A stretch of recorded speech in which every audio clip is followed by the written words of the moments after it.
Para po sa mga kapatid namin na mga Muslim. At magandang hapon sa aming mga mahal na kapatid na mga Kristiyano. So ngayon po ay muli namin kayo aanyayahan na sana'y samahan ninyo kami sa aming talakayan patungkol po sa kaligtasan natin sa mundo hanggang sa kabilang buhay. So pakinggan po natin ang ating mga ngaral mula sa pananampalatayang Islam. Walang iba kung si Ustad Burhan Sabiwang at saka si Pradul Khalid Santos. Assalamualaikum. أعوذ بالله من الشيطان الرجيم. بسم الله الرحمن الرحيم. الحمد لله الذي جعل الدعوة سببا إلى دار السلام والصلاة والسلام على النور الهادي محمد بن عبد الله وعلى آله وأصحابه ومن تبعهم بإحسان إلى يوم الدين. أما بعد وقل جاء الحق وزهق الباطل إن الباطل كان زهوقا. السلام عليكم ورحمة الله تعالى وبركاته. At isang mapagpalang hapon sa lahat ng ating mga kapatid, mga kaibigan na kami po ay kauna-unahan pong nagdadaros na tinatawag na Da'wa Islamiyya o paanyaya patungkol sa pananampalatayang Islam. Kami po ay malugod na naganyaya sa inyo na sana po samahan po ninyo kami sa loob ng ilang oras sa ating pong mga talakayan, mahalagang mga paksa mula po sa pananampalatayang Islam at sa mga relihiyon na ating pong ngayon nakagisnan na kung saan ito ay lumalaganap sa ating bansa. So ito pong ating paanyaya. Aming pong paanyaya ay ito po ay malugod namin kayo. Inaanyayahan na sana po makinabang po kayo sa aming pong mga talakayan sapagkat ito po ay mahalaga na matutunan po ninyo ang mga bagay-bagay patungkol sa pananampalatayang Islam. So doon po naman sa mga kapatid namin, mga Muslim, mga hindi pa mga Muslim, ay ang paanyaya namin sa inyo ay ito po ay mahalaga sa aming puso na kami ay makasama namin kayo sa aming pong mga talakayan. So ito po ang aming mahalaga na mga ay pinaabot sa inyo na sana po makinabang kayo. Ito po ang ating susi ng ating kaligtasan mula dito sa mundo hanggang sa kabilang buhay. So meron po tayo ngayon dito na tinatawag na manual. Itong manual natin ito ay wala na pong, kung sabihin po natin, wala na po nakakahigit pa sa mga bagay na kung saan dito sa mundo, kundi ito pong manual na ito walang iba kundi salita ng Diyos, Word of God. Ito po ang Word of God, ang salita ng Diyos, salita ng Allah Subhanahu wa Ta'ala mula po sa Banal na Quran. Sa Banal na Quran, ito po ang tinatawag na ating pong unang manual para po sa mga Muslim at sa mga taong hindi pa Muslim. So dahil sa pag-ibig, pagmamahal natin sa mga kapwa natin o kaya sa mga kapatid nating mga kakristyanuhan, higit lalo doon sa mga kanilang mga ngaral, mga pastor, mga pari, mga ministro.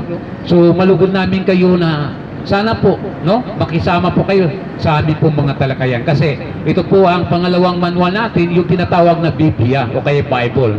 So bakit natin ginagamit ang Bible? Sapagkat meron po sa mga kapatid natin mga kakristyanuhan na kung saan ay ang Quran ay hindi pa nila ito matanggap na kanilang ikangay paniniwalaan, dahil ang akala nila itong Quran para lamang sa mga Muslim.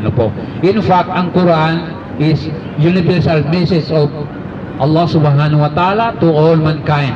Kaya ito pong Banal Quran ang ating pong unang mga saksi o kaya unang referensya, batayan sa ating paghanap ng katotohanan. So mahalaga po mga kapatid, mga kaibigan, na sana po sa araw na ito makinabang po kayo kahit nandiyan po kayo nakaupo. So makinig lamang kayo. So meron po kayong mga katanungan, yan ay amin pong sasagutin mula po sa Banal na Quran at sa aklat na Biblia. So ang ating pangangaral ngayon ay patas po, sapagkat ginagamit natin ang Biblia para sa kapakanan nating mga kababayan na makakita sila o marinig nila ang katotohanan hinggil sa pananampalatayang Islam at sa mga bagay-bagay na pinakapangunahin sa lahat na dapat matutunan ng tao, higit lalo sa mga tagapagturo natin, mga pastor, mga pari, mga ministro, yung pong mga katuruan ni Jesus Christ, no? Yung pong mga mahalagang aral ni Jesus Christ na siyang iniwan niya dito sa atin noong kapanahunan niya, na kung saan ang kaniyang mga aral ay dapat ito tangkilikin ng tao, dapat ito ay pamuhay ng tao, at dapat ito tahakin ng tao. Ito ang matuwid na landas. Kaya si Yesu Cristo sa mga kapayapaan, marami po siyang mga mahalagang mga aral dito sa Biblia na hindi pa masyadong naituro ng mga pastor, mga pari, mga ministro para sa ating mga kaligtasan. So dapat po natin matutunan yung ating kaligtasan, no? Ano bang sinasabi ng banal na kasulatan?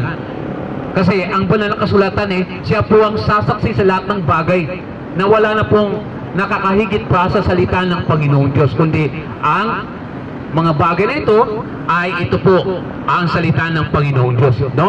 So tayo po ay magbibigay sa mga, bago po tayo dumako sa ating mga talakayan, nais po natin mabigyan ng pinakamahalagang aral mula po sa pananampalatayang Islam dito po sa Banal Quran, no? Ang Banal Quran, ito po mula natin buklatin, kapag ito po ang universal Word of God na kung saan dapat pong matutunan natin, ano po. So yan po ang aming panawagan sa inyo, na ito po ang mahalaga naming panawagan ay mula po sa aming mga puso, kawiputulan ng puso namin, na ginagawa namin ito upang makita po ninyo ang tunay na aral na mula sa dakilang tagapaglikha, ang tunay ng aral ng lahat ng mga propeta, mula kay Adan, kay Noah, Enoch, Jonas, Abraham, David, Solomon, Moses, Jesus, Muhammad. So lahat po yun ay meron po silang mga mahalagang mga aral sa mga tao noong kapanahunan nila. Kaya ano pong pinakamahalagang aral nila noong kapanahunan nila? Walang iba kundi kung paano ang tao makakilala sa Diyos. Yun po ang pinakasentro ng aral ng lahat ng mga propeta, na kung saan kung paano ang tao makakilala sa Diyos. Wala na pong iba. So yan po ang dahilan kung bakit po kami nandito, upang yung po mga mahalagang mga aral na ito ay upang maintindihan ninyo at upang masumpungan ninyo ang tunay na aral na galing po sa Panginoong Diyos. At sa mga aral ni Yesu Cristo sa mga kanyang kapayapaan, ito po ay mamaya po ating pong hihimay-himayin upang ito ay tumatak sa ating mga puso, na yung po mga katuruan ni Yesu Cristo, ni Jesus Christ, according to Bible, na kung saan dapat po natin matutunan ito na hindi pa naituro ng mga pastor, mga pari, mga ministro, ano po. So sisimula po tayo sa Banal Quran. Sabi po ng Allah Subhanahu wa Ta'ala, ang dakilang Diyos, mula sa Banal Quran, sa Surah Ali Imran, chapter 3, verse 64. Ganito ang pagkakasabi sa kanyang original na wika, na kung saan ang wikang Arabic. Bismillahirrahmanirrahim. Qul ya ahlal kitabi ta'alaw ila kalimatin sawa'in bainana wa bainakum alla na'budu illa Allah wa la nusrika bihi shay'an wa la yattakhidha ba'duna ba'dan arbaban min dunillah fa in tawallaw faqulu ashhadu bi anna muslimun. So napakalinaw po sinabi ng Allah Subhanahu wa Ta'ala mula po sa Banal Quran kung bakit po namin ginagawa ang mga gawain ito, sapagkat ito ay obligasyon sa bawat mga Muslim na may parating nila ang mensahe ng Islam. Ganito po ang kanyang pagkakaliwat sa wikang English, no? Dito po sa chapter 3, verse 64, sa Banal Quran, sa Holy Quran, say, O Muhammad sallallahu alaihi wasallam, O people of the Scripture, Jews and Christians, come to a word that is just between us and you, that we worship none but Allah alone, and that we associate no partners with Him, and that none of us shall take others as Lord besides Allah. Then if they turn away, say, bear witness that we are Muslims. So yan po ang mahalagang mensahe mula po sa pananampalatayang Islam, na kung saan ito po ay ina-address doon sa Propeta Muhammad sallallahu alaihi wasallam, na ito po ay sinabi ng Allah Subhanahu wa Ta'ala sa kanya, sabihin mo, O Muhammad, sa mga angkan ng mga kasulatan, ang mga Hudyo at mga Kristiyano. Pumarito kayo sa isang salita na makatarungan. Ano po yung salitang makatarungan? Ang sabi po dito, huwag po tayong sumamba maliban sa Allah, maliban sa nag-iisang Diyos. Huwag po tayong magkaroon ng pagtatambal sa Kanya o magkaroon ng iagapay na anumang mga bagay sa Kanya. So yan po ang mahalaga na mensahe ng Banal Quran na kung saan ito pong makatarungan. Just word, makatarungan na salita. Walang iba kundi kung paano ang tao makakilala sa Diyos. So, alam po natin ngayon na marami po mga tagapangaral, mga tagapagturo sa mga reliyon na naglilipana sa ating lipunan. So, narinig po natin yung mga kanilang mga katuruan. So, ngayon, meron po kayong pagkakataon na makarinig sa pananampalatayang Islam. Ano po ang pinagkaibaan ng mga reliyong ito? Islam and Christianity, no? So, yan po ang ating pong paghahanap ng katotohanan upang maintindihan po ninyo ano ba ang pinakapangunahin sa lahat na utos ng Diyos, no? Sapagkat ito ay mahalaga na matutunan po natin dahil ang mga utos ng Diyos ay kinakailangan matutunan natin yan sapagkat yan ay dahilan kung paano tayo magkaroon ng kaligtasan.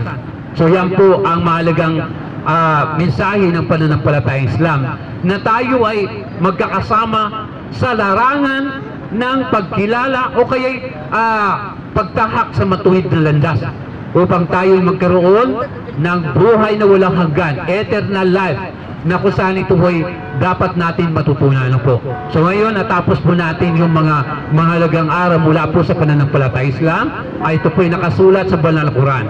Ngayon, dumako naman tayo sa Biblia, sapagkat itong Biblia ito, hindi po dating baliwalain kasi nandito po yung ating mga kapatid na mga kakristyanuhan, no?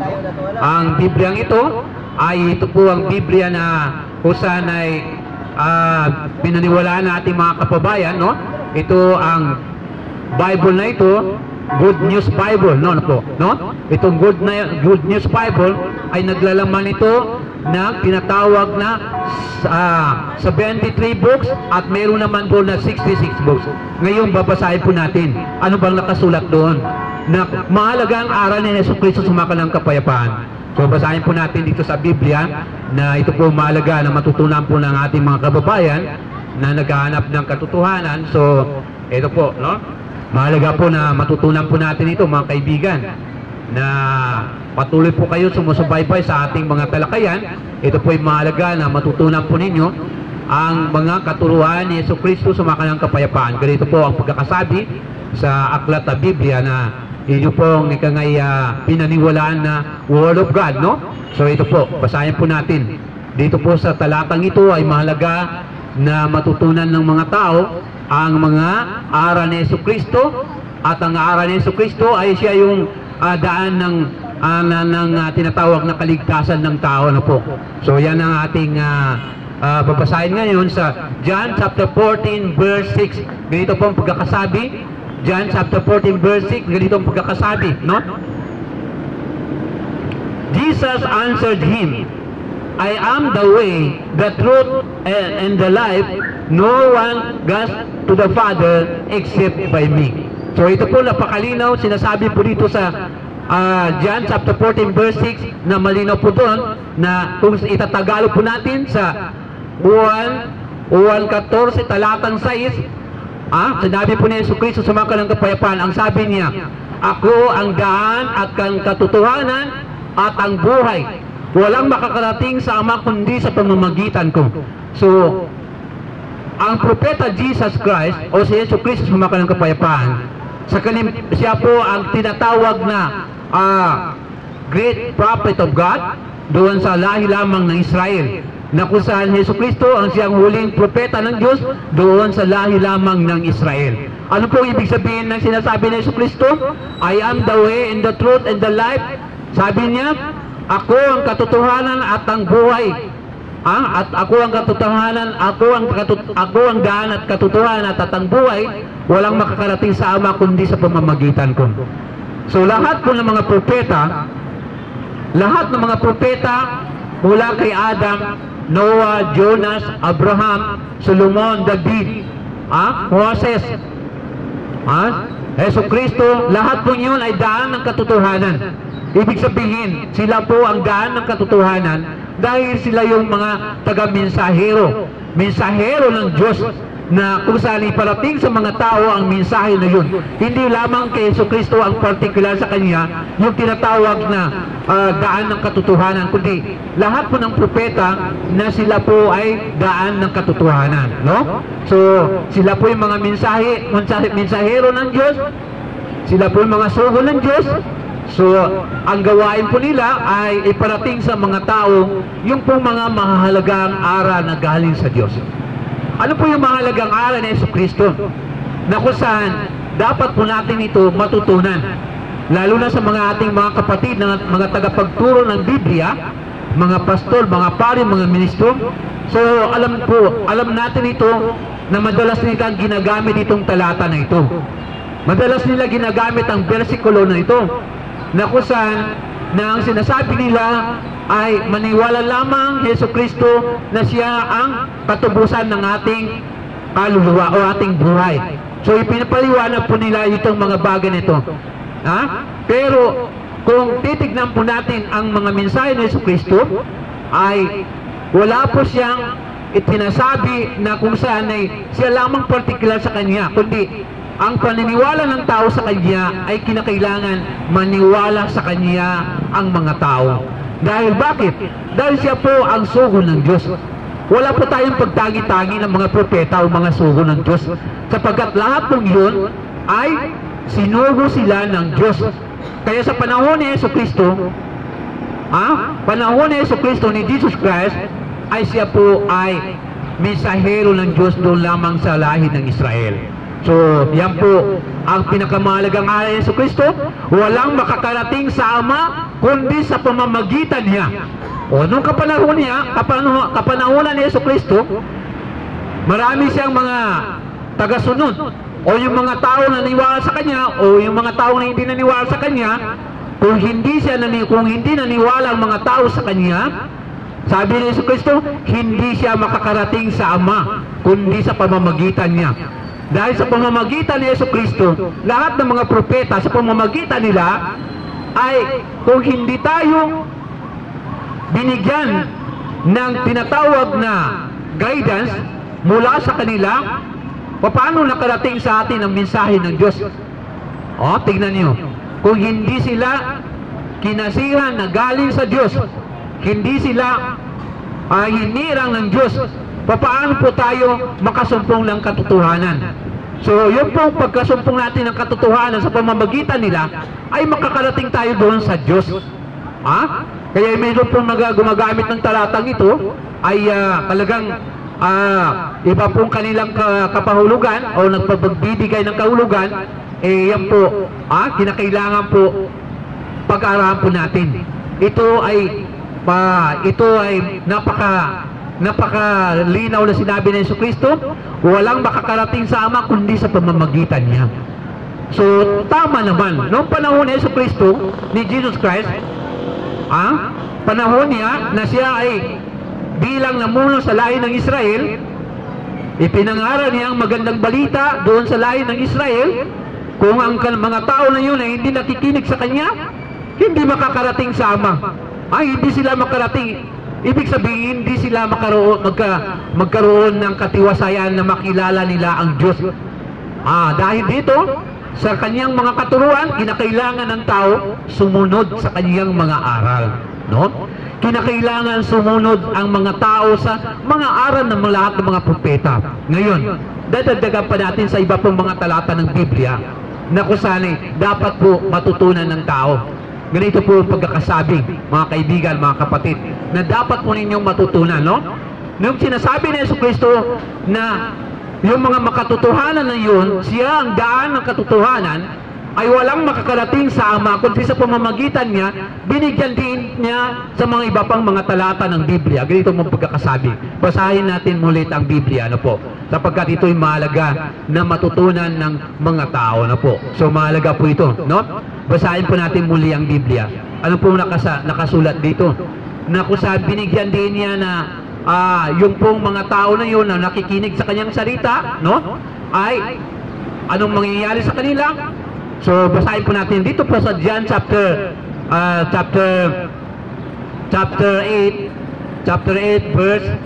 verse 12. Ganito po ang pagkakasabi, o kaya dito po sa talatang ito, mga kaibigan, na dapat niyo pong maintindihan, no? Ang mga bagay na ito, na kung saan ay ito'y mahalaga na matutunan ninyo ang mga tunay na aral ni Yesu Kristo sa mga kanyang kapayapaan. Dito po sa John chapter 5 verse 24. I am telling you the truth. Those who hear my words and believe in Him who sent me have eternal life. They will not be judged but have already passed from death of life to the life. So napakalinaw po dito, mga kaibigan, mga kapatid, na sinasabi ni Yesu Kristo, katotohanan sinasabi ko sa inyo, ang dumirinig ng aking salita at sumampalataya sa Kanya na nagsugo sa akin ay may buhay na walang hanggan. So kung ikaw ay nakinig sa Kanyang mga salita, maniwala sa Kanyang mga mensahe noong kapanahunan niya, ay magkaroon ka ng buhay na walang hanggan. Kaya sinasabi ni Yesu Kristo, I am the way and the truth and the life. Sabi niya, ako ang daan at ang katotohanan at ang buhay. Walang makakarating sa Ama kundi sa pamamagitan ko. So ito po, mga kaibigan, mga kapatid. Anong dahilan sinasabi ni Yesu Kristo na kung saan siya ang daan ng katotohanan? So sabi niya, I am telling you the truth. Katotohanan sinasabi ko sa inyo.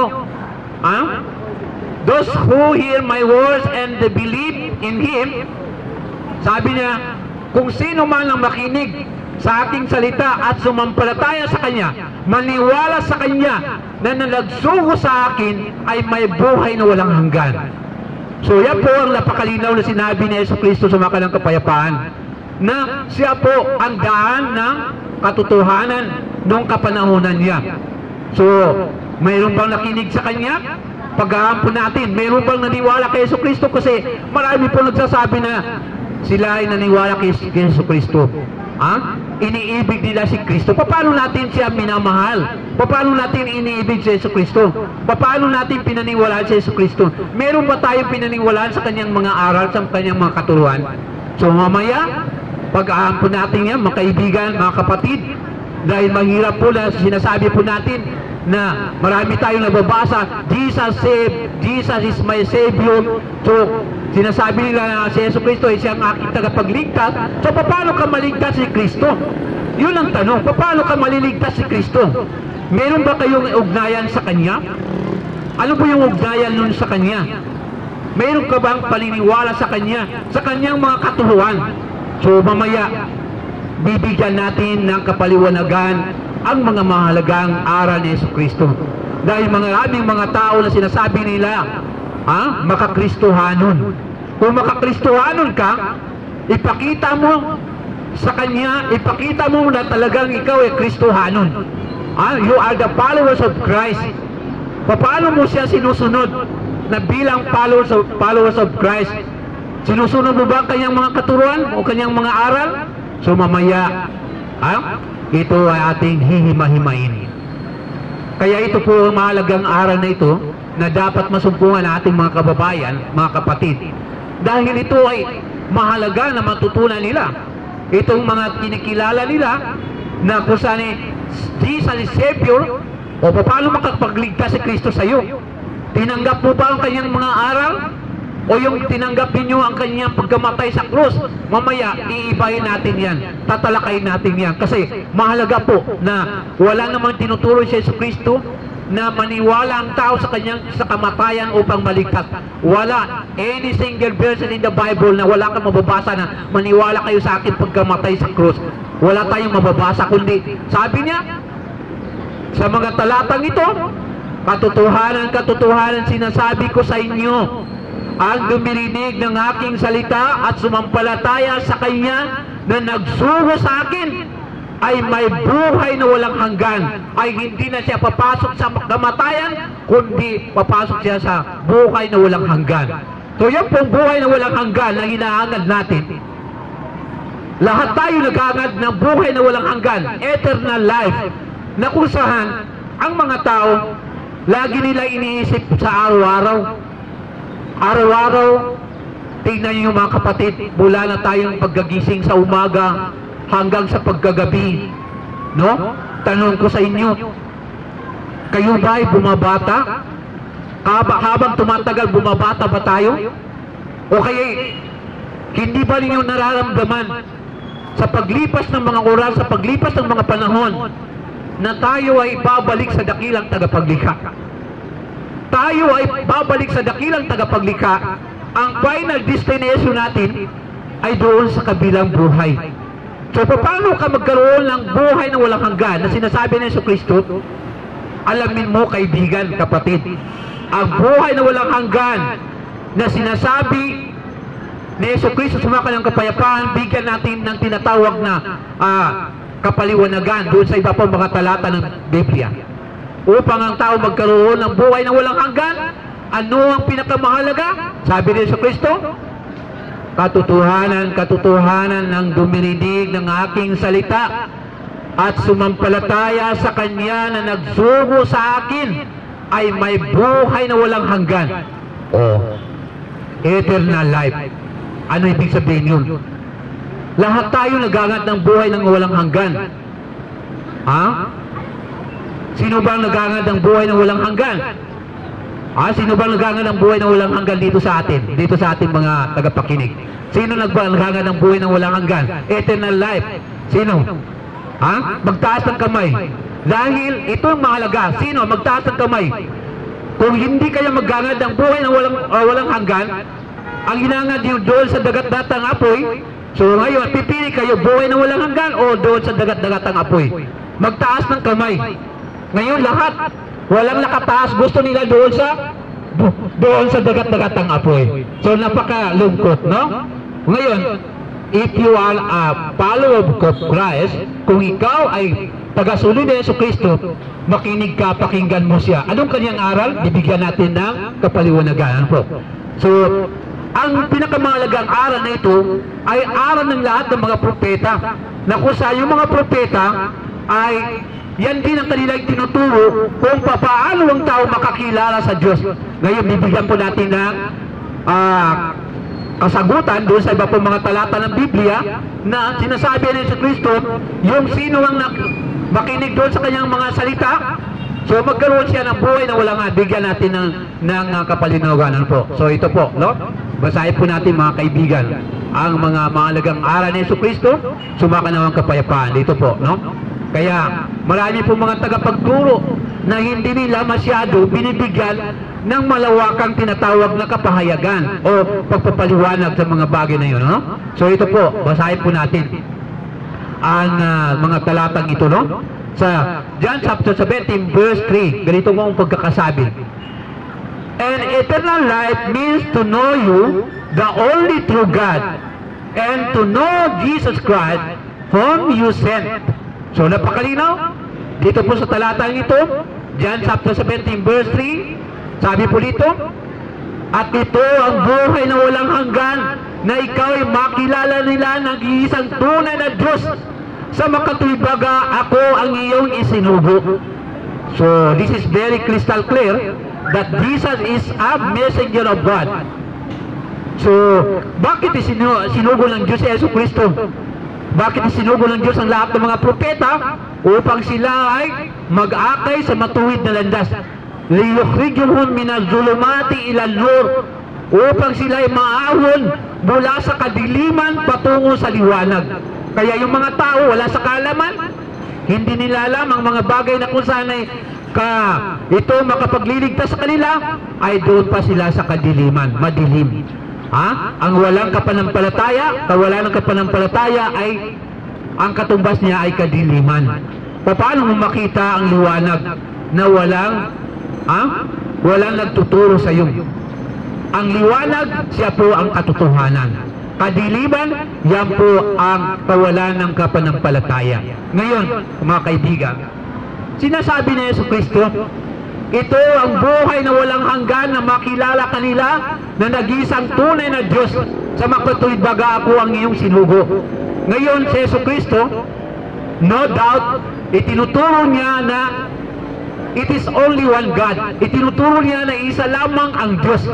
Ngayon, it is very crystal clear that Jesus said is eternal life, and eternal life means to know you the only true God. Ang sinasabi ng Jesucristo na ang tao ay kumilala lamang sa nag-iisang tunay na Diyos. Ngayon, tanong ko sa inyo, ilan ba ang Diyos ang iyong nakilala? Sa mga sister natin diyan, ilan ba ang Diyos na nakilala po ninyo? Ilan ba ang Diyos? Isa lang o tatlo? Ilan ang Diyos, brother? Isa. Meron sumagot diyan. Meron sumagot diyan sa brother natin. So, magandang pagpalain ka ng Allah, brother, no? Isa lang ang Diyos. Tama. Iisa lamang ang Diyos. Absolutely, isa lamang ang Diyos. Bakit? Dahil ang lahat ng mga propeta nagpahayag sa kaisahan ng Diyos. Lahat sila ay nagpahayag na isa lamang ang Diyos. So, yun ang paniniwala natin. Ano bang nabago sa katuruan ng mga tao? Kasi marami nagtuturo. Meron ba kayong narinig na Diyos Ama, Diyos Anak, Diyos Espiritu Santo? So, yan bang mga katuruan ay itinuturo ba ng lahat ng mga propeta? O higit lalo itinuturo ba ng Biblia? Meron ba katuruan sa banal na Quran na itinuturo ang Diyos Ama, Diyos Anak, Diyos Espiritu Santo? Meron ba? Brother? Wala daw, sabi ni brother, ha? So, napakano ito sa brother, wala daw. Tama naman wala. Walang-wala na nagtuturo doon na maniwala ka sa Diyos Ama. Pag sinabing Diyos Ama, abay unang-unang pumapasok sa isipan natin ano ang itsura ng Diyos?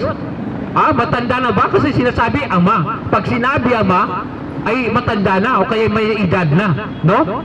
So malamang, ano ba itsura niya? Wala nakakita sa Diyos.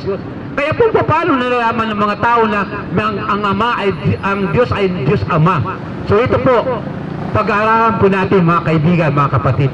Dahil sa mga aral na ito na lumalaganap, simula noong panahon na wala ng mga propeta, ay marami pong mga tao na nagsusumikap na ibahin, baguhin ang mga aral ng lahat ng mga propeta. Ngayon, nakapagtataka, yung paniniwalang Trinity o tinatawag na tatlong persona, Trinidad, ang Diyos Ama, Diyos Anak, Diyos Espiritu Santo.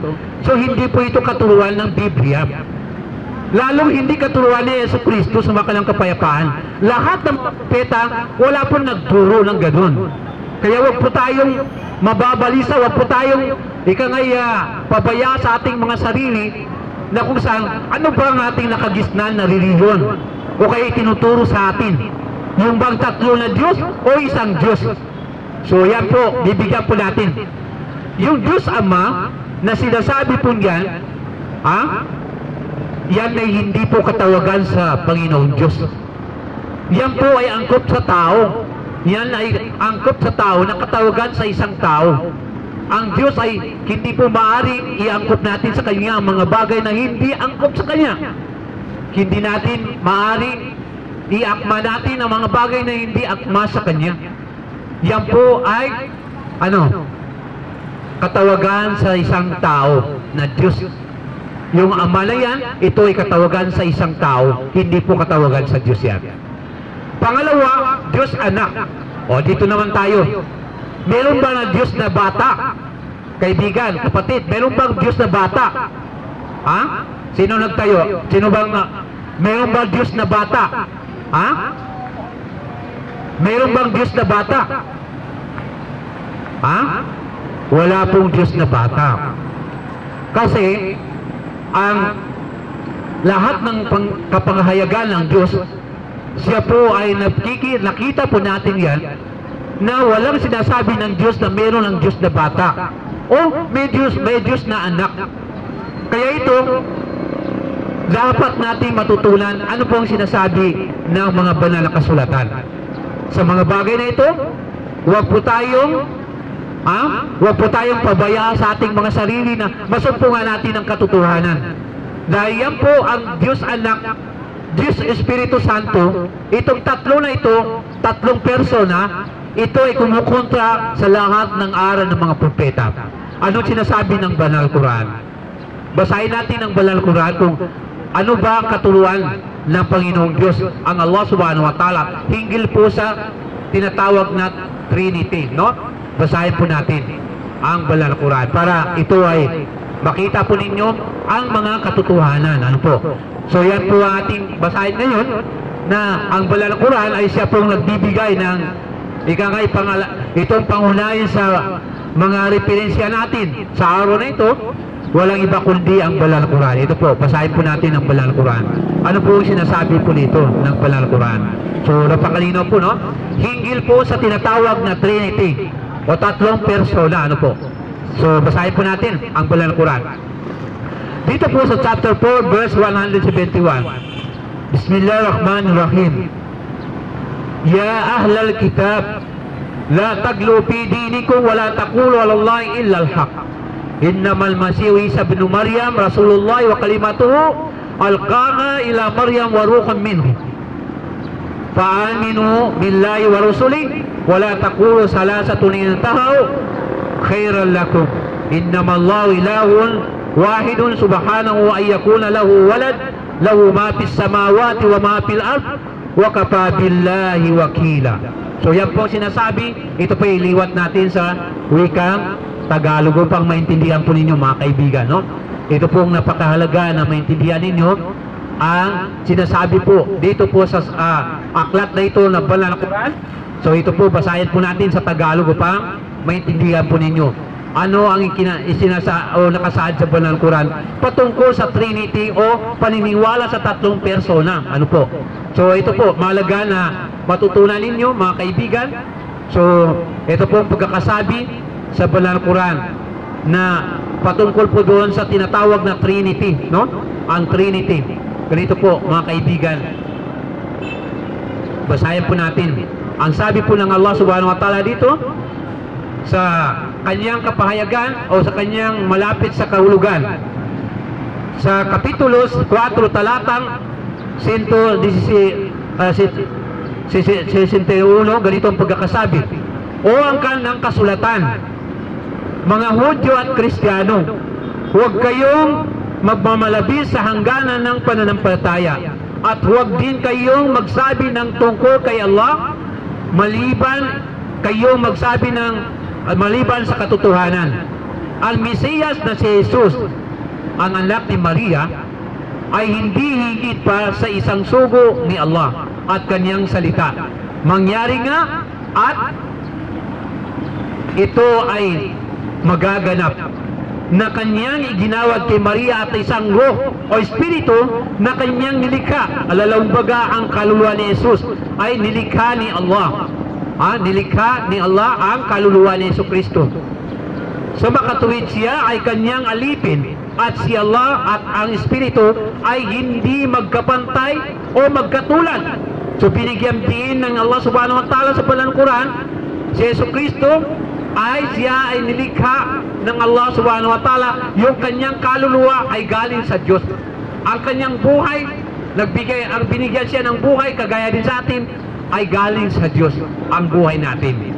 At ang Allah ay hindi siya espiritu. At hindi siya magkatulad sa espiritu. Binigyan niya ng kanyang tinatawag na binigyan niya ng tinatawag na kapaliwanagan. Ang tinatawag na espiritu ay hindi magkatulad sa Allah subhanahu wa ta'ala. Hindi sila magkatulad at hindi ito kabahagi ng Diyos ang espiritu. So yan po mga kaibigan sa pananampalataya Islam. Ipagpatuloy po natin. Ganito po ang nakasaad ulit. Kaya't mananampalataya kay Allah at sa kanyang mga sugo. Sabi dito ng Allah subhanahu wa ta'ala, maniwala lamang ang tao sa Panginoong Diyos at sa kanyang mga sugo. Maniwala lamang ang mga tao sa Allah subhanahu wa ta'ala. Kaya dito po, huwag kayong mangusap ng Trinidad o ang Diyos ay tatlong persona. Yan pong sinasabi ng Biblia, ng Banal Quran, na ito po ang binigyan niya na Talagang hindi katanggap-tanggap ang tinatawag na pagkilala sa tatlong persona o kaya paniniwala sa tatlong persona, itong Trinity na Diyos Ama, Diyos Anak, Diyos Espiritu Santo. Yan po ang sinasabi ng tunay na Diyos, na hindi po ganoon ang kanyang kalagayan. Magsitigil na kayo, sabi ng Panginoong Diyos, sa ganitong pananalita. Ito ay higit na mas mainam sa inyo, sapagkat si Allah ang tanging nag-iisang Diyos, ang kaluwalhatian ay sa Kanya, higit siyang mataas kaysa sa lahat upang magkaroon ng anak. Sa Kanya ang pag-aangkin ng lahat ng nasa kalangitan at lahat ng nasa kalupaan. At si Allah ay sapat na upang maging tagapamahala ng lahat ng mga pangyayari. So yan po ang amin pong binabasa sa banal na Quran, na mula po sa pananampalatayang Islam, na ang Diyos ay wala po siyang kabahagi, wala po siyang kalagayan na tatlo. Hindi po sinasabi na iisa naging tatlo, yung tatlo naging isa. Wala pong ganun. Mahirap po yun. Naniniwala ka na isa lang Diyos, pagkatapos pinaniwala mo naman ng tatlong persona, so hindi mo nang pinaniwala na isa lang siya. Sapagkat mayroon po mga tao naniniwala isa lamang ang Diyos, pero nilalagay nila ang mga bagay nito. Nilalagyan nila ng tatlong persona. Ibig sabihin, tatlong persona na ito ay hindi ito katuruan na galing sa Panginoong Diyos. Kaya sinasabi po dito ng Panginoong Diyos, isa lamang ang Diyos na dapat kikilalanin ng tao. Na gaya ng sinasabi ni Jesucristo sa kanyang kapayapaan, dito po sa banal na Quran ay napakalinaw po, mga kaibigan, mga kapatid, na isa lamang ang Diyos na dapat paniniwalaan ng tao. Isa lamang ang tunay na Diyos. Ngayon, basahin po natin ang Biblia. Nagturo ba si Jesucristo na tatlo ang Diyos ay tinuturo niya? O kaya isa lamang ang Diyos? Dahil mahirap po na kung sasabihin natin naniwala tayo na tatlo ang Diyos, pagkatapos ay may question, may magtanong. O sige po. Bro, Sige po. So sino po nagtatanong, kung sino magtanong, so sasagutin po natin yan. ipalapit mo bro dito. Makuha, hindi. Palapit mo lang siya. Yun siya, ipalapit. Yung mic niya, mic.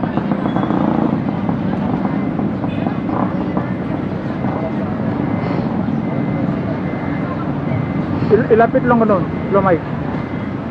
Wala? Tuloy mo na Ustad habang inaayos. Sige. So, ayaw. meron pong katanungan ng ating mga kababayan, mga kapatid. So, nantayin po natin ano po yung kanyang katanungan, no? Dahil itong hello Mike, test Mike. Ayan. Kailangan pala diyan pa dito. Oo. Yan ang ating mga kapatid na magtanong. Kailangan po natin yung masagutin sa ating pong paniniwala sa pananampalatayang Islam. So, welcome po kayo na magtanong sa aming po mga kapangayagan. Ang tanong ko po ay ano ang kaiba-ibahan itong mga Christian at between Islam? Napakaganda ng katanungan nating brother, no? Yun lang, brother. Yun lang po. Ayan, sige. Pag susunod, dagdagan natin. Okay, sige May po. dagdag pa. Sige po. Anuhin po natin, no? Ang mga katanungan ng ating mga kababayan na kung saan ito ay... Ang tanong niya Ustad, ano raw ang kaibahan ng Islam at yung Kristyanismo? Okay. Tapos may dagdag siya, follow-up question pagkatapos dyan. Okay, sige po. So yan na, narinig po natin yun, no? Na kung saan ay katanungan nating mga kababayan na ano bang pinagkaibahan ng Islam at Kristiyano, no? So sa atin, sa paniniwala sa pananampalatayang Islam, brother, no? Ang Panginoong Diyos, ang Allah Subhanahu wa Ta'ala, ang nag-isang tunay na Diyos, makapangyarihang Diyos, ay wala po siyang ibinaba na reliyon na marami. Walang maraming reliyon na ibinaba niya dito sa lupa, kundi isa lamang ang reliyon na dapat aniban ng tao. So, mamaya po bibigyan po natin yan. Anong reliyon yan? Kasi ang Diyos lamang ang nagpapatuto sa reliyon na yun. Diba? Saksi ni Diyos. So, yan po ang nagpapatuto sa kanyang reliyon. Kinakailangan sa isang reliyon, mababasa natin yun na sinasabi mismo ng Diyos na ako ang nagpapatuto, Diyos ang nagpapatuto na sa kanya yung religion, galing sa kanya mismo. So basahin muna natin ang Banal na Quran. So ito po, basahin natin ang Banal na Quran bago tayo sa Biblia, ano po. Dahil mahalaga ito na makuha muna natin ang dito po sa Banal na Quran, no? So ganito ang pagkakasabi sa aklat sa Banal na Quran, ganito po sa chapter 3 verse 19, ganito po pagkakasabi na ating pong bibigyan ng kasagutan ang ating kapatid na nagtanong, ano? Ganito po. Sabi po dito sa chapter 3 verse 19, kapitulo 3 talatang 19, sa kanyang original na wikang Arabic, Bismillahirrahmanirrahim, Inna dina indallahi al-Islam. Yung pong wikang Arabic, brother. Ngayon iliwat po natin sa Tagalog, no? Sa kapitulo 3 talatang 19. Ganito ang pagkakasabi, kanyang kahulugan sa wikang Tagalog pa upang maintindihan mo, maunawaan mo, brother. Ganito po. Katotohanan ng rehiyong tatanggapin ni Allah ay Islam. So, yun lang religion na tatanggapin ng Diyos ang Islam. Tatanggapin ng Panginoong Diyos ang Islam. Dadagdagan pa natin sa iba pang mga talata ng Banal na Quran para ito po yung lalawak sa ating mga kaalaman, no? Lalawak sa yung pangunawa ang sinasabi ng Diyos. Dito naman sa talatang 3 at ang kanyang dito sa kapitulo 3 talatang 85, ganito ang pagkakasabi. Bismillahirrahmanirrahim. Wa may yabtaghi ghayra al-islam dinan fala yuqbal minhu wa huwa fil akhirati minal khasirin. Yan po pang Arabic po yan. Pero ang kanyang kahulugan, meaning, andito po Tagalog. Kapitulo 3 talatang 85, ganito ang pagkakasabi.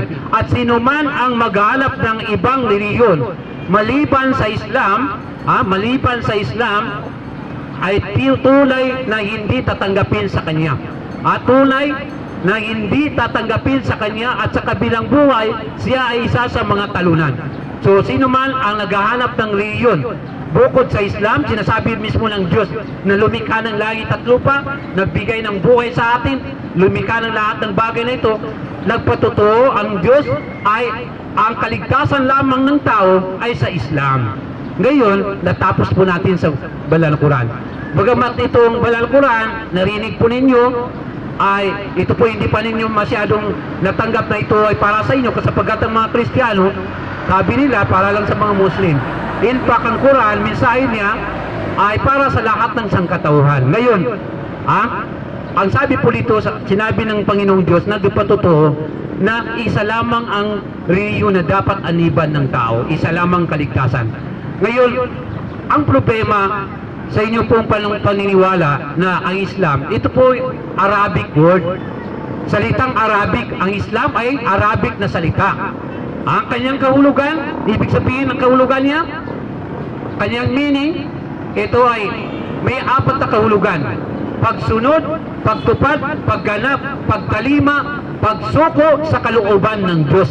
That is Islam. Islam is submission to the will of God.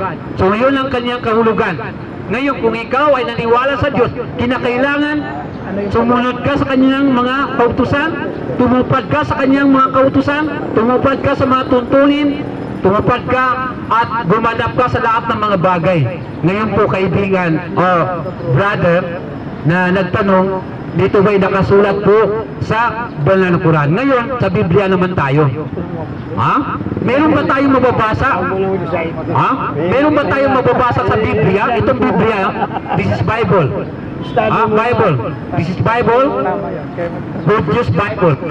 So ito ay tinatawag na 73 books, ginagamit ng mga Katoliko na ating mga kapatid mga Katolik. Ngayon, basahin po natin, meron ba nakasulat na Islam ito sa Bible? So, ang sagot natin, walang nakasulat dito na Islam. Dahil bakit? Anong dahilan? Dahil ito ang Islam ay wikang Arabic. Arabic word. Na? So, yan po ang ating sige po. dadagdagan natin at ituloy natin yun bago ka sa pangalawang katanungan. Ngayon, napatunayan natin doon sa Quran, sinasabi mismo ng Diyos. Ngayon sa Biblia, ang Islam, nandito po kanyang kahulugan. Wala tayong mababasa dito na Islam. Wala. Pero ang mababasa natin yung kanyang meaning o kahulugan. Nandito po, no? Basahin po natin. Dito sa Lumang Tipan, basahin po natin ang Lumang Tipan o tinatawag na Old Testament, no? Basahin po natin. Dahil dito, kinakailangan sa mga tagapangaral, mga pastor, mga pari, palawakin nila yung kanilang pangunawa sa Biblia. Dahil nandito rin ang Islam sa Biblia. Kung titignan nila, anong nakasulat dito? Andito po ang salitang Islam o kaya kanyang kahulugan sa Biblia. Ano po? Ito po basahin po natin ang Biblia na ating mga kababayan. Ano po? Dito po sa Deuteronomo, Kapitulo 10, talatang 12, ganito ang pagkakasabi. Bayang Israel, ano nga ba ang nais ni Yahweh mula sa inyo? Ang gusto lang naman niya, igalang ninyo siya, sundin ang kanyang mga utos, ibigin siya, paglingkuran ng buong puso't kaluluwa, at tuparin ang kanyang mga bilin at tuntunin. Anong nabasa natin doon? Sundin. Una-una, sundin. Pangalawa, ganapin. Ibig sabihin, nandito yung Islam. Nakahulugan niya kanina, pagganap, pagsunod. Nandito ang kahulugan niya sa Biblia. Ibig sabihin, ang mga halagang mga utos na sinasabi sa Biblia ay ganapin ng tao, tuparin ng tao upang magkaroon ng buhay ng walang hanggan. So yan po kahulugan ng Islam. Dadagdagan pa natin sa Bagong Tipan o New Testament. Dito po sa Bagong Tipan, basahin po natin brother para kumpleto ang ating kasagutan. So ito po, no? Sinasabi po dito sa Bagong Tipan na dito po sa Mateo Kapitulo 7 talatang 29, ganito pagkakasabi, no? Basahin po natin. Nandito po ang kahulugan ng Islam na sa Biblia po. Ganito po, basahin po natin para lumawak ito sa ating pag-aaral, po. Ganito po pagkakasabi.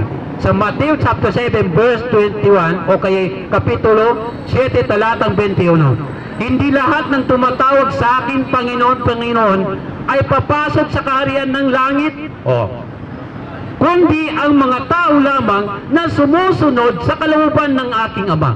So hindi ka makakarating sa langit, sabi ni Jesucristo, kung hindi ka sumusunod sa mga utos ng Diyos.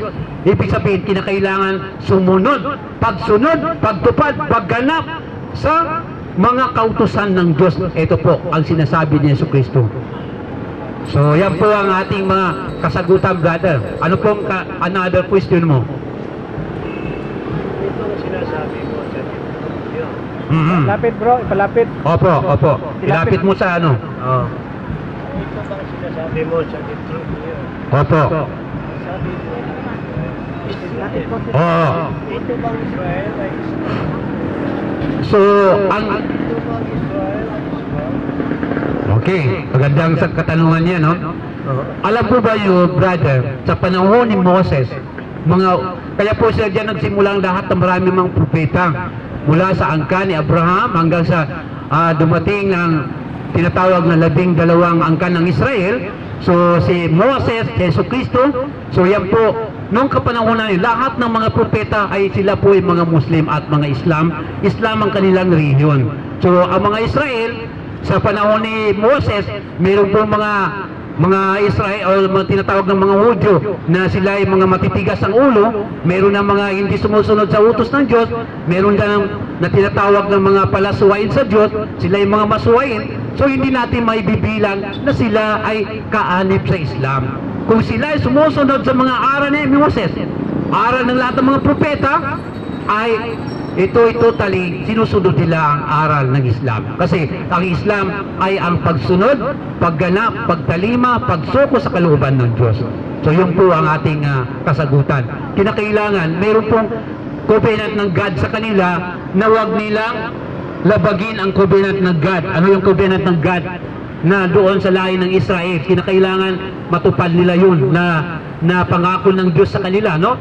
Dito po sa Banal na Quran, pakinggan po natin ano nakasaad po sa Banal na Quran na dito sa Surah An-Nisa, no? Sa Kapitulo 4, ganito po ang pagkakasabi na kung saan ay dapat po maniwala ang mga tao sa mga bagay na yun na mga pangako ng Diyos sa kanila, no? Anong pangako ng Diyos sa kanila na huwag nila itong labagin? Yung po mga bagay na ipinagbabawal sa kanila ng Panginoon Diyos. Nilabag nila yun, no? So ngayon, basahin natin ang Banal Quran. Anong nakasaad po doon? Kasi marami pong mga talata sa Banal Quran nagpapatunay patungkol po sa mga Hudyo na sila ay lumabag sa mga utos ng Diyos. So kaya ngayon, mga panahon natin ngayon, maraming mga Hudyo, hindi na sila makabilang doon sa Islam. Oh. Dagdag tanong. Mm. Ito bang mga Hudyo ay ano ba ang Ilapit. mga ginawa Maganda kung takpan mo, bro.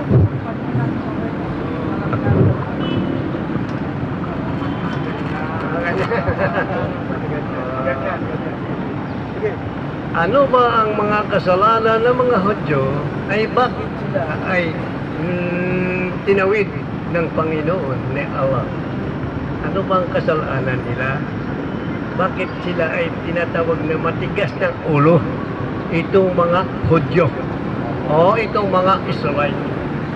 Bakit man tinawag silang mga matigas ng ulo itong mga tao ito eh? Bakit ano bang kasalanan nila? Ano man tinigas nila? Ano ang ginawa nila? Bakit sinabi silang matigas ang ulo nyo? Ganun yan eh. Dahil mayroon eh. Matigas ang ulo eh. Okay. Dagdag natin. Ito bang mga Israel? Chosen people o hindi? Tanong na yan. Ito bang Israel? Chosen people? Teacher of the nation? Ha? Servant of the Lord? Ito ba sila ay naging mali? O kung sila ay ibabalik upang sila ay magturo ulit ng mga kasaysayan ng katotohanan ng Okay, natapos mo yung tanong mo? Sige, sagutin po natin. Dito po sa Kapitulo 5 talatang 12, chapter 5 verse 12. Sabi po dito sa Banal Quran sa Suratul Ma'idah, Bismillahirrahmanirrahim. وَلَقَدْ أَخَذَ اللَّهُ مِيثَاقَ بَنِي إِسْرَائِيلَ وَبَعَثْنَا مِنْهُمُ اثْنَيْ عَشَرَ نَقِيبًا وَقَالَ اللَّهُ إِنِّي مَعَكُمْ لَئِنْ أَقَمْتُمُ الصَّلَاةَ وَآتَيْتُمُ الزَّكَاةَ وَآمَنْتُمْ بِرُسُلِي وَعَزَّرْتُمُوهُمْ وَأَقْرَضْتُمُ اللَّهَ قَرْضًا حَسَنًا لَأُكَفِّرَنَّ عَنْكُمْ سَيِّئَاتِكُمْ وَلَأُدْخِلَنَّكُمْ جَنَّاتٍ تَجْرِي مِنْ تَحْتِهَا الْأَنْهَارُ فَمَنْ كَفَرَ بَعْدَ ذَلِكَ مِنْكُمْ فَقَدْ ضَلَّ سَوَاءَ السَّبِيلِ وَبِمَا نَقْضِهِمْ مِيثَاقَهُمْ لَعَنَّهُمْ وَجَعَلْنَا قُلُوبَهُمْ قَاسِيَةً يُحَرِّفُونَ الْكَلِمَ عَن مَّوَاضِعِهِ وَنَسُوا حَظًّا مِّمَّا ذُكِّرُوا بِهِ وَلَا تَزَالُ تَطَّلِعُ عَلَى خَائِنَةٍ مِّنْهُمْ إِلَّا قَلِيلًا مِّنْهُمْ فَاعْفُ عَنْهُمْ وَاصْفَحْ إِنَّ اللَّهَ يُحِبُّ الْمُحْسِنِينَ. So yan po ang ating kasagutan. Iliwat po natin ito sa wikang English, no? Bago tayo magtagalog. Indeed, Allah took the covenant from the children of Israel, Jews, and we appointed 12 leaders among them, and Allah said, I am with you if you perform as-salah, the prayers, and give zakat, obligatory charity, and believe in my messengers, honor and assist them, and lend a good loan to Allah. Verily, I will expiate your sins and admit you to gardens under which rivers flow in paradise. But if any of you after this disbelief, he has indeed gone astray from the straight path. Verse 13. So because of their breach of their covenant, we cursed them and made their hearts grow hard. They changed the words from their right places and have abandoned a good part of the message that was sent to them. And you will not cease to discover deceit in them except a few of them. But forgive them and overlook their misdeeds. Verily Allah loves all muhsinun, good doers. Verse 13. Ito po ang kanyang kahulugan. Katotohanan ang Allah ay nagbigay siya ng tinatawag na pangako doon sa mga angkan ng Israel. Binigyan sila ng Allah subhanahu wa ta'ala ng pangako.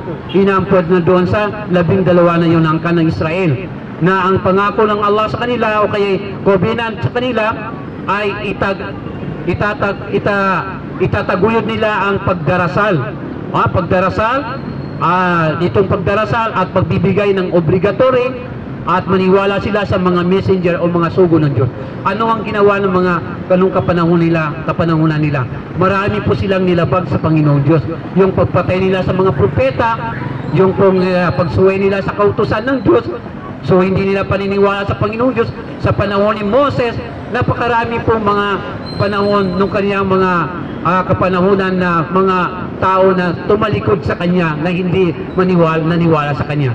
Kaya inalis sa kanila yung tinatawag na yun na covenant. Kaya binibreak nila yung covenant, pangako ng Diyos. Yun na pagtaksi nila sa pangako ng Diyos. So yun ang ating kasagutan. Dahil doon, sabi dito, sa karugtong nito sa talatang 13, sa kanilang pagbabago sa salita ng Diyos. Binabago nila ang salita ng Diyos, yung Torah na kapahayagan kay Moses, no? Yung kapahayagan kay Moses, kay David, binago nila sa kanyang tunay na kalagayan, sa tunay na anyo. So wala na ngayong panahon ngayong brother na tunay na Torah o Injil o Zabur, tinatawag na Zabur.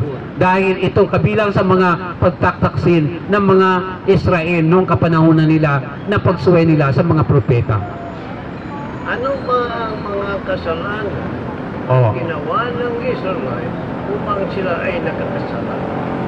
So binanggit natin yun kanina. Isa yun sa mga kasalanan nila, yung pagsamba nila sa mga inanyuan na mga ributo, mga baka, tinatawag na marami po silang mga nilabag na mga sinasabi doon na paglabag sa Panginoong Diyos. Very good. Nung siya ay nakakasala, ay sila ay tinaboy sa buong mundo. Four corners of the earth. Di ba tama? Opo. Ngayon, nang nandun na sa four corners of the earth, ibabalik ba sila o hindi? Ibabalik ba ang mga Israelites sa kanilang lupa o hindi na ibabalik? So, ang katanungan mo, ang mga Hudyo o mga Israel, babalik ba sila sa lupa? Ngayon, mga Hudyo, mga kapatid natin mga Hudyo, nasa Palestine sila, Jerusalem. So, nandyan sila, ang Panginoong Diyos siya ang humahatol sa kanila. Hahatulan sila ng Panginoong Diyos doon sa araw ng paghukom sa kanilang mga gawain. Basahin natin na mula ang Banal Quran ulit. Sapagkat ito ay mahalaga, no?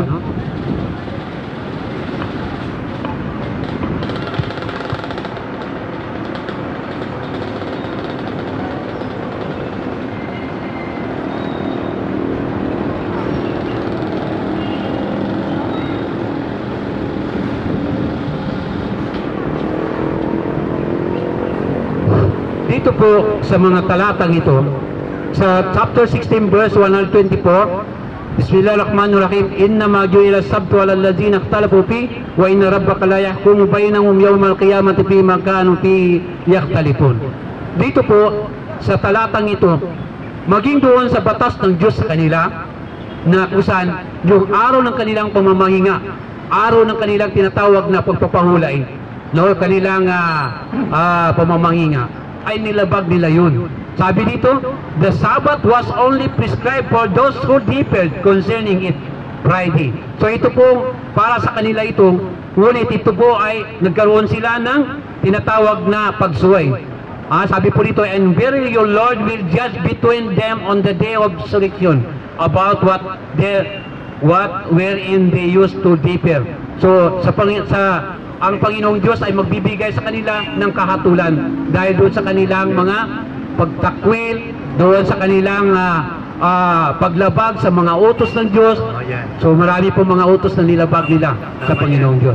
Tama yan. Ako naniwala dyan na sila ay nakakasala. Okay. Nang sila ay nakakasala, tinaboy sila sa ang lugar, sa ang nisyon, nang nakakasala sila. Dito po sa Banal Quran, brother, dito po sa Banal na Quran, wala po sinabi na itinaboy sila sa ilang lugar. Nandiyan din dyan sila sa kanilang lugar.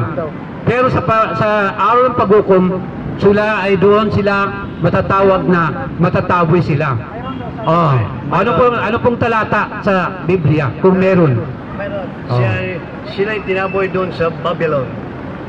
Tama? Sa Babylon. Nandun na siya sa Babylon. May promisa ba si Allah na ibabalik? Nandun na siya sa Babylon. Ano pong talata yung brother, kasi dapat basahin po natin yan. Meron kang babasahin kasi ang pagtaboy nito sa amin po sa Banal na Quran, wala pong sinasawag na anong lugar yung pagtaboy. Kasi ang Quran, ito po ang aming ginagamit. Basahin po na yun, Jeremias, basahin mo. Anong talata? Sige, basahin natin.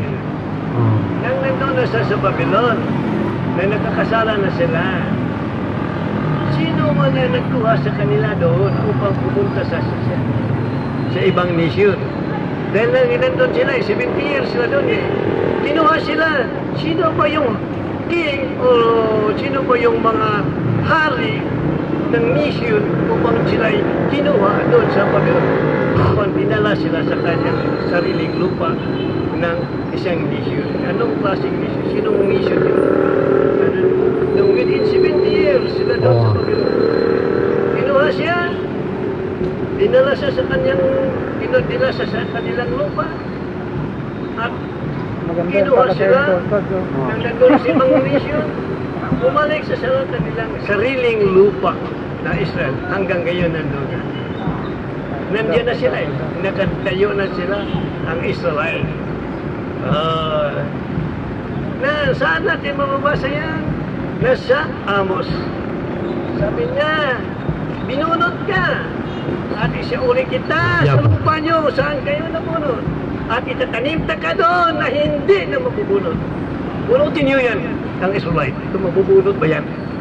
Dahil promise yan eh. Itanim ka sa lupa saan kayo nabunot at hindi na kayo mabubunot. Bunutin mo yan. Basahin po natin. Bunot mo yan ang Israelite dyan. Mawalang galang po, Hindi na yan brother. mabubunot. Dahil tinanim na siya. Okay, dito, bigyan natin ng kasagutan, ha? Dito po sa talata nito, Jeremiah chapter 5, verse 12. Ganito pagkakasabi. Si Yahweh ay tinakwil ng kanyang bayan, tinakwil ng kanyang bayan, wala naman siyang gagawing anuman. Ang sabi nila, hindi tayo daranas ng kahirapan. Walang darating na digmaan o kagutom man. Ang mga propeta ay walang kabuluhan, hindi talagang galing kay Yahweh ang ipinahayag nila. So ito isa sa mga pagtakwil ng Panginoong Diyos sa mga Israel. Pangalawa, ito po itong mga ginagawa nila, mga kanilang mga ginagawa sa mga taong sa talatang 16, mababangis ang mga kawal ng kaaway. Kamatayan ang dulot ng kanilang mga panak. Talatang 17, ubusin nila ang inyong mga ani at mga pagkain, papatayin nila ang inyong mga anak, kakatayin nila ang inyong mga kawan at baka at wawasakin ang inyong mga tanim na igos at ubasan. So isa sa mga pagtakwil ng Panginoong Diyos sa mga Israel na ito, itinakwil ni Yahweh ang Israel sa pamamagitan ninyo. Ito ay Jeremiah at hindi lang dyan. Mababasa yan siya dito ngayon. So ngayon brother, alam natin yan. Ngayon, dumako tayo sa ang pag-usapan natin dito brother, yung mahalagang aral. Huwag muna tayo dun sa mga Hudyo. Kasi sa doktrina natin ngayon, ano bang inyong brother? Ano bang ito? Ano bang wala no hard feeling, I know. Ang akin, historical, hindi reliyon. Okay. Ano bang pangunawa mo sa mula sa Genesis at saka sa Bible Moses, palagi ko yung binabasa. Mula sa Hosea, hanggang sa Malachi. Okay. Palagi ko yan binabasa. Kaya tama ang sinasabi. Tinakwil sila. Si Jeremiah, sabi niya, pag kung magkakasala ka, kung i-trespass mo itong law, itong mga balaod, itong pagsusundan na itakpil ka sa ibang nasyon. At doon, magkahirap ka. Patayin yung mga anak na lalaki. Patayin yung anak na babae. Patayin. Pagkatapos yan, ibabalik na sa iyong lupa. Sa saan kayo nang galing? At itatanim na kayo sa lupa nyo. At hindi na mabubunot. At ako'y kasama ninyo. Kung mayroon man, sino man, na nisyon ay maglaban sa iyo, ako ay kasama niyo. Hindi na kayo matalo. Nandyan ako sa iyo. Tama. Historical yan, ha? Nandyan ako sa iyo. Oh, ano sabi ng Diyos? Okay, sige. Kaya itong Israel, ito ang tao na choosing people. Servant of the Lord, teacher of the nation. Pagbukod dyan, wala kang mga nation. Ay, wala yan. Dahil sila ang binigyan ng authority na magturo sa buong mundo. Itong teacher of the nation. Sino ito? Ito ang mga Israel. Historical yan, ha? Hindi rin yun. Sabi ng Josue, sabi niya, kunti-kunti lang, ha? Sabi ng Josue, chapter 1, verse 7. Kayo, mga Israel, kayo, sabi niya, pagdating kayo doon sa Kanaan, huwag kayong pupunta sa kaliwa at kanan. Huwag kayong pupunta sa kanan at sa kaliwa. Saan ka pupunta? Historical yan. Hindi yan reliyon. Kaya, ako, hindi ko sinasabi ang katotohanan pala nasa gitna ka. Sino ito sa gitna? Israel. Sino ito sa kanan? Islam. Sino sa kaliwa? Christian. Tatlo lang ang reliyon sa buong mundo. Hindi dalawa. Hindi siya. Tatlo. Ang chosen people, Israelite. Ayan, ang magturo sa kaliwa at kanan. Hindi ang kanan magturo sa gitna. Hindi ang sa gitna. Hindi ang sa kanan, sa kaliwa magturo sa gitna. Kundi ang sa gitna magturo sa kaliwa at kanan. Ayan ang tama. Dahil nasa Bible. Hindi ko lang alam doon sa Quran. Kaya may authority. Ang magturo lamang ito sa kaliwa at kanan. Okay.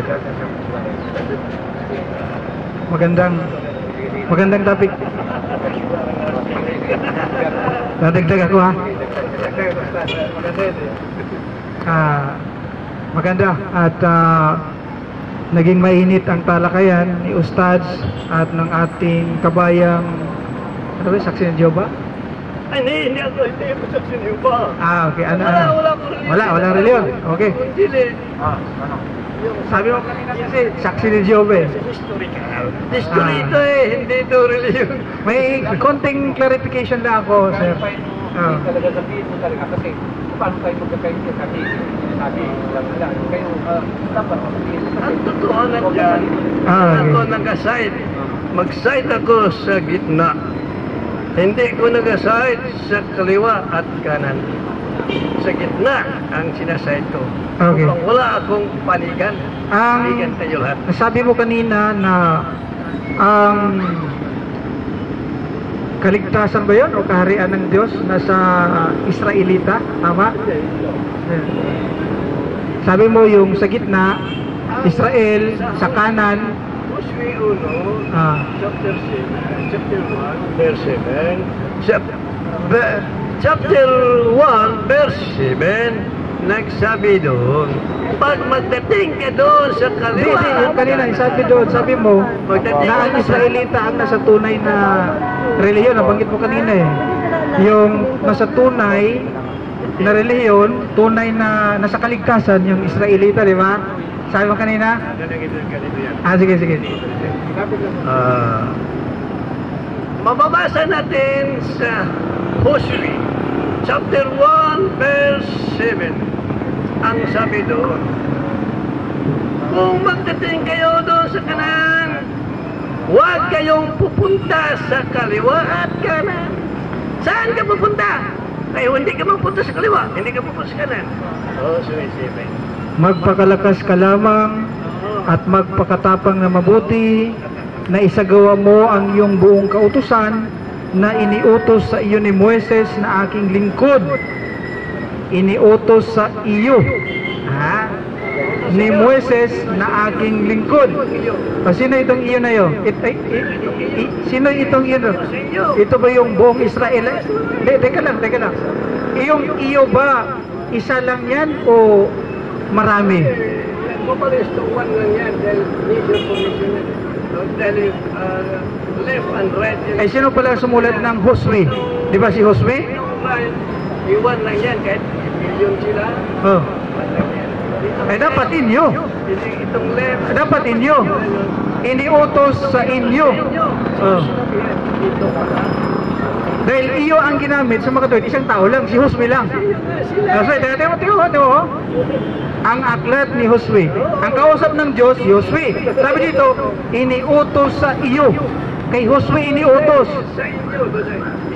Sa inyo na huwag kayong pupunta. Hindi yan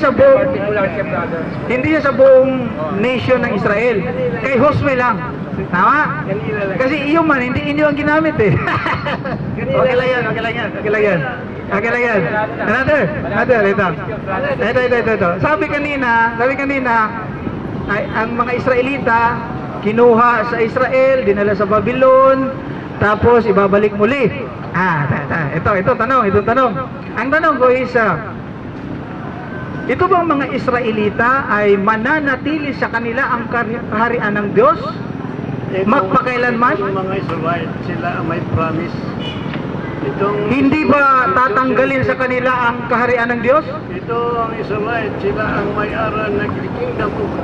Ang tanong ko is, ang tanong ko sir, ganito, yung bang kaharian ng Diyos ay hindi tatanggalin sa mga Israelita? Ang kaharian ba ng Diyos ay hindi aalisin sa mga Israelita? Hindi. Ibabalik sila. Ibabalik Ang sila. tanong Ang ko, Israel, ibabalik sa lupa sa atin sila. ang tanong ko, ang kaharian ng Diyos hindi aalisin sa mga Israelita. Sabi mo hindi, tama? Ayun. Sabi mo hindi. Hindi yan naalisin sa kanila. Hindi yan naalisin. Teka lang, ito live. Napapanood tayo. Kung mabasa ko sa Biblia na ang kaharian ng Diyos ay aalisin sa Israelita. Aalis ka rin ba? Mababasa yan. Mababasa na tanggalin sila sa lupa. Ang tanong ko ganito. Ibabalik sila sa kanilang lupa. Okay, ang tanong ko. Sabi mo hindi tatanggalin. Sabi naman ngayon tatanggalin pala. Ano ang totoo? Yung naunang sinabi mo o ngayon? Natanggal na sila. Bumalik na nga eh. Natanggal na sila. Bumalik na sila. Ngayon, kay bumalik na. Nandyan na ngayon. Nagatira. Hala, tanggalin mo yan. Kung matanggal mo yan. Dahil ako, kasama nyo, wala na. Magtanggal sa iyo. Hindi po sinabi dito na tanggalin. Ang sabi po ay tatanggalin pa lang o aalisin. Yun naman ang tanong ko eh. Kasi iba yung tinanggal na. Yung pastor na present. Ayun, iba yun. Kaya ang tanong ko ganito. Ang tanong ko is, kung mabasa sa Biblia, ang tanong ko kanina is, may mabasa ba sa Biblia na sila ay, yung kaharian ng Diyos ay aalisin sa kanila? Ang sabi mo, alisin. Maliwanag yan, naka-record. Sabi mo, alisin, di ba? Sabi mo pala, hindi alisin. Sabi mo, hindi alisin. Wala kang sinabing depende kanina. Hindi pa nga tapos, basahin ko. Kung basahin ko na hindi pa tapos, ano ngayon ang maging reaction mo? Ang hindi pa tapos, itatayo naman sila. Nakatayo sila sa buong mundo. Basahin na lang siguro natin para sigurado. Ito. Basahin natin. Ito. Ang sabi ni Sir kanina ay hindi raw aalisin ang kaharian ng Diyos sa mga Israelita. Yun ang sabi niya. Yun nga, sabi mo yun. Habang buhay yan. Ngayon, babasahin ni Sir ngayon, aalisin. Kung mabasa ko sa'yo na aalisin. Alisin na. Yung kaharian ng Diyos, aalisin sa mga Israelita. Hindi mo Eh yun nga, babasahin ko sa'yo na aalisin. Babasahin na aalisin sa kanila. Ano, kung mabasa ko sa Biblia na aalisin, okay na, tapos na ang laban. Ay, di, wala pa doon sa ibibigay. Doon pa lang tayo sa pag-alis. Eh, sabi mo, hindi alisin eh. Ngayon, kung mabasa ko sa Biblia na aalisin ang kaharian ng Diyos sa kanila, aalis ka na ba sa reliyon mo ngayon? Okay, so basahin natin. Wala daw mabasa, ha? Wala daw mabasa. Basahin natin? Sige, sir. Okay, basahin natin. Ikaw magbasa. Saan? Kaya ang sinabi ko sa inyo, alisin sa inyo ang kaharian at ang Diyos at ibigay sa isang bansang. Klaro na. Alisin. Ay, sabi mo kanina, hindi alisin. So, nabasa mo, aalisin. Klaro. Hindi, ito, tama yan. Ang Israelite hindi niniwala ng New Testament. Ganun. Itong New Testament. Ay, hindi, wala tayong pakialam kung maniwala sila sa New or hindi. Ang tanong kasi, ikaw eh. Ikaw ba naniniwala ka sa binabasa mo? Hindi ka niwala sa Biblia? Hindi, New Testament yan eh. Hindi ito New Testament, Mateo to eh. Ay, ang Israelite, hindi mula at ngayon din. Ngayon at mula noon pa ay hindi naniniwala ng New Testament. Ang tanong ko sa iyo, ikaw naniniwala ka ba sa New Testament? Hindi na. Hindi na. Ikaw ba? Why? What is the reason? Dahil ang reason dyan, dahil ang sinasabi dyan, ang Israelite hindi naniniwala ng New Testament. Sapagkat hindi ka naniniwala. Ang historical. Okay. Hindi raw siya maniwala sa New Testament, Ustad. Ibig sabihin, hindi ka pala Kristiyano, kapatid? Hindi Kristiyano. Hudyo ka ba? Hindi rin. Eh ano ka? Wala. Wala kang nation? Wala Historical. Ibig sabihin, naligaw ka na dahil wala kang kinani ba? Ilan? Ang historical ng Israelite lang. Wala ka, naniniwala? Wala daw eh. Kailan, anong Eto. Alam mo ba kung ano ang Alam mo ba kung ano ang sinasabi ng Biblia tungkol? New Testament, tapos ang istorya. Okay, ito. Alam mo ba kung ano ang sinasabi ng lumang tipan tungkol sa mga taong walang paniniwala? Historical tayo, balik tayo sa lumang tipan, ha? Yung lumang tipan, pinaniwalaan mo? Yung luma, Old, niwala ka sa Old Testament? Oo. Sa New lang, sa New. Wala sa Genesis at sa Kapalakyan. Diyan lang ako naniniwala. Okay, tanong, ganito. Diyan sa Matthew. Wala. Bakit?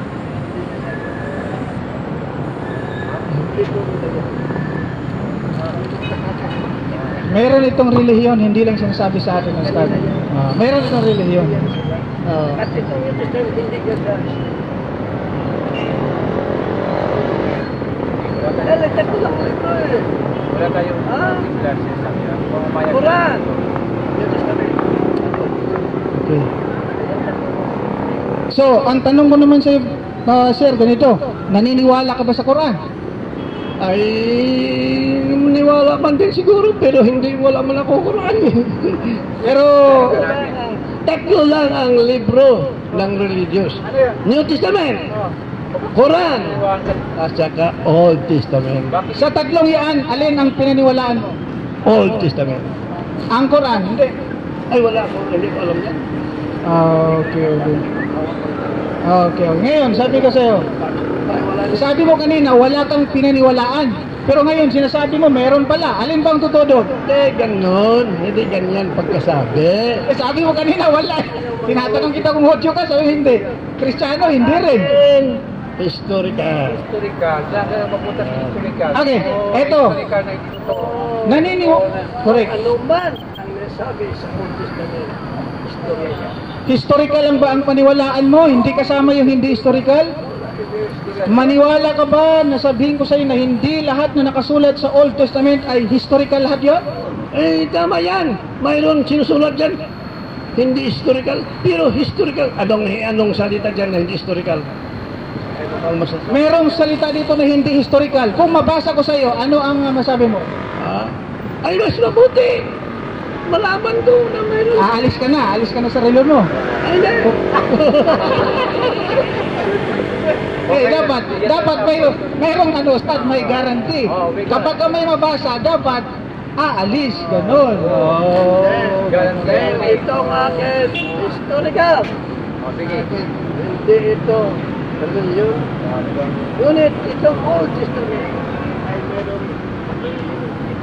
Bigyan ko ng pinaniwalaan ko ba ito? Sample lang.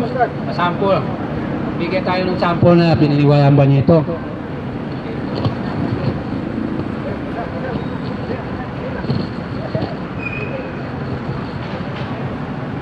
Ito, Leviticus 11, talatang 7 hanggang 8. Basahin po niyo yun. Naniwala ka ba dyan? Talatang hanggang... Umpisahin mo sa talatang 7. Okay. Ang baboy. At ang baboy sapagkat may hati ng paa at baak. Kalitiwa, hindi datawa, hindi ngungoy,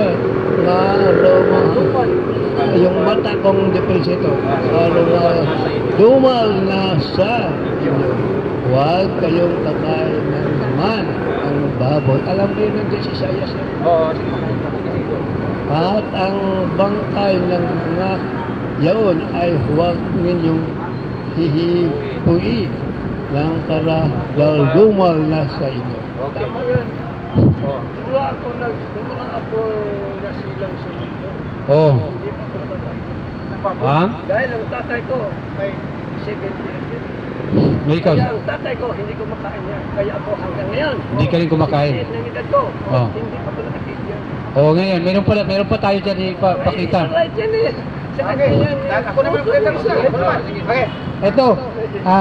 Ito, historical din ito ha. Kasi sabi mo, ang pinaniwalaan mo, historical lang. So magbabasa ako dito ng tinatawag na historical ayon sa Biblia. At pagkatapos kong basahin ito, ay itatanong ko sa iyo kung ikaw ba naniniwala dito. Sige, ako magbasa para klaro. Kasi yung sa iyo medyo hindi mo masyado mabasa ng maigi. Ito, Ustad, historical ito. Nasa Biblia ito. Tatanong ko sa kanya kung maniniwala siya dito. Ganito ang sabi ng Biblia.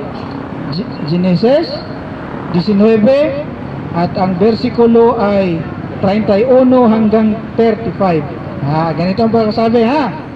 At sinabi ng panganay sa bunso, ang ating ama ay matanda at walang lalaki sa lupa na sumiping sa atin. Historical nga. Ayon sa ugali ng sangkalupaan. Halika, painumin natin ng alak ang ating ama. Si Lot yun. Pinapainom ng alak ng kanyang anak na babae. At tayo'y sumiping sa kanya. Ano sa Bisaya ang sumiping? So, Mag-sex. tapat, check. Mag-sex. Okay. Check. Ano sa Bisaya? Sino ito? Teka lang, sabi. Tapusin ko muna.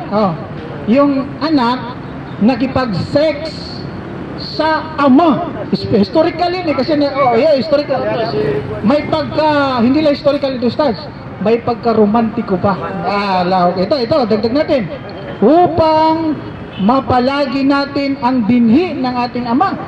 At pinainom nila ng alak ang kanilang ama ng gabing iyon.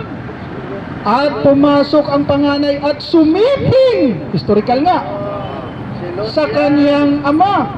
At hindi na alaman ng ama na siya'y mahiga. So, ikaw ba naniniwala base sa sinabi ng history na yung dakilang propeta ng Diyos nakipag-sex sa kaniyang mga anak? Niwala ka daw, niwala ka? Ano niwala ko dyan? Okay.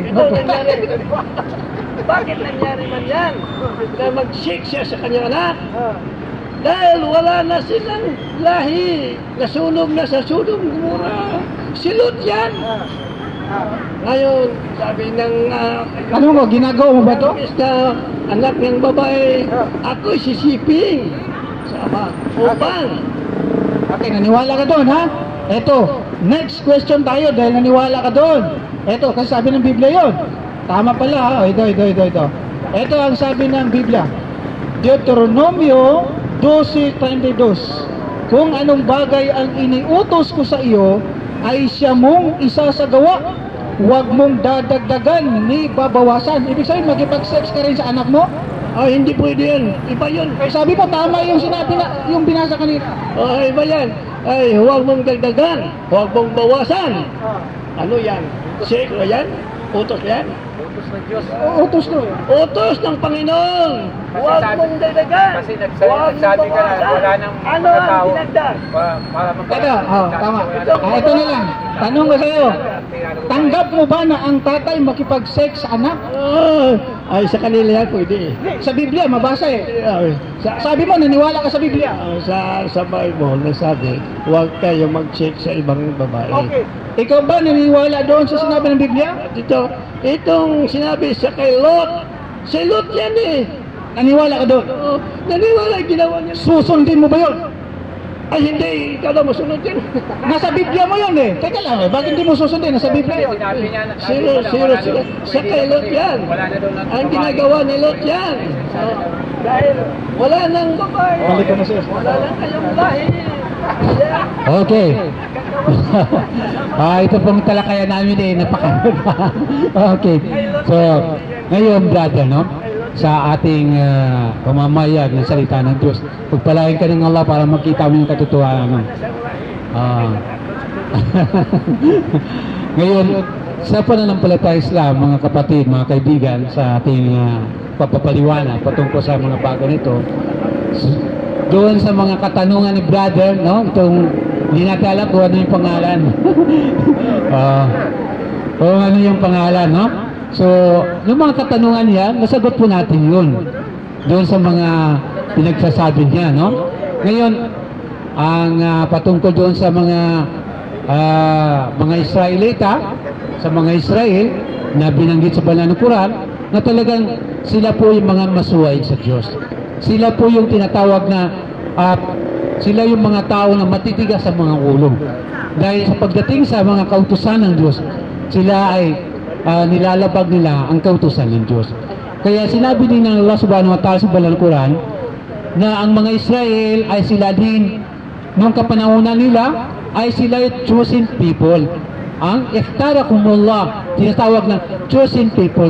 Sila yung mga pinili ng Diyos nung kapanahunan nila, nung time nila. So, sa kalaunan po ay sila pong sumuway sa Diyos dahil sa katigasan ng ulo nila. So, inalis ng Diyos ang kanilang paghahari. Inalis ng Diyos sa kanila yung tinatawag na yung pagpapala. Kaya, yung mga argumento ni brother yun, sa mga bagay na ito na nakita po natin na meron po silang mga pinagsasabi patungkol sa mga paniniwala niya. Hindi daw siya naniwala sa tinatawag na New Testament, ang pinaniwala niya ay Old Testament. So ngayon, paano kung sa Jesucristo na siya sinasabi dito mga katuluan ni Jesus Christ dito sa Old Testament, New Testament, kung sasabihin natin na hindi niya pinaniwala nito, so ang paniniwala niya doon lamang sa Old Testament, ngayon hindi pa natin masasabi na siya ay naniwala kay Jesus Christ. Kaya mga kapatid, mga kaibigan, sa ating talakayan, no?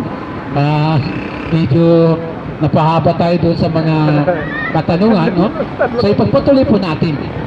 Ngayon mga kaibigan, yung religion, no? Na sinasabi ng kapatid natin, anong pinagkaibahan ng Kristiyano at Islam? Ang Kristiyano at ang Islam ay, kung titignan natin sa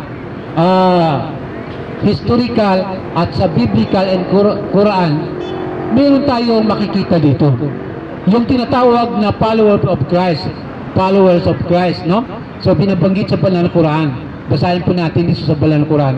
Napakalinaw po na sinasabi po ng dakilang Allah subhanahu wa ta'ala sa banal na Quran na yung mga kapatid nating mga Kristiyano, no, na siyang tinatawag sila ng mga Kristiyano dahil sa tinatawag na Christ, mula sa pangalan na Christ, Christos, mula sa Greek, Christ, sa English, sa Hebreo, Messiah, sa Arabic, Masih. Ang ibig sabihin ng Christ ay pinahiran o hinirang ng Diyos. Hinirang ng Diyos. So, basahin po natin ang banal na Quran. Ano pong nakasaad sa banal na Quran patungkol sa mga tinatawag niya na anong pinagkaibaan ng Kristiyano at ang mga Muslim. Dito po sa Surah chapter 5 verse 14. Bismillahirrahmanirrahim.